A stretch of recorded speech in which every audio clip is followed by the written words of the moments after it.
Government officials are cognizant that while the prepared meals under its feeding program can provide a serving of food for those in need, it is not enough to meet the weekly nutritional requirements of recipients.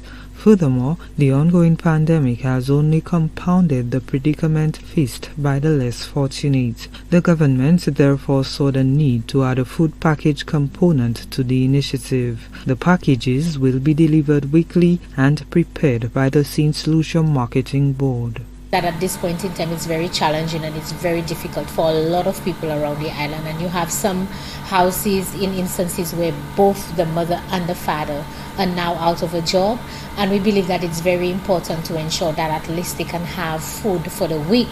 And so the food component will ensure that they have this package that they will be receiving every week, and that they can now prepare their meals throughout the week to ensure that they can feed their families. Director of Implementation in the Office of the Prime Minister, Nancy Charles, says the packages are also the government's way of providing support to farmers. The farmers have lost markets due to COVID-19.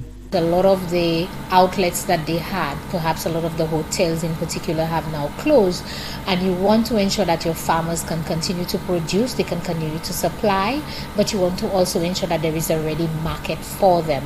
And so the marketing board is used as that transition point where farmers can now sell the produce to the marketing board, who would now transfer it into those food packages.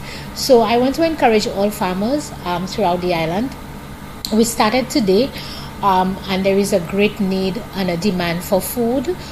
So if there are farmers out there who do have food available, please call the marketing board to find out whether it is possible for you to sell your produce to the marketing board to ensure that we can continue to supply those food packages to needy families. The goal is to deliver some 1,000 food hampers. The town and village councils will be distributing the packages throughout the communities. We worked with the Department of Equity, and so the department have their officers throughout the island who went around and they did what we call an impact assessment form, and so that form was filled out on behalf of those families, where we captured the information in terms of the need of those families, and that was also used combined with some of the people that Equity has either on the paupers list on the other list that they are providing support. So it was a combination of that in identifying who those needy families were and then putting that list together.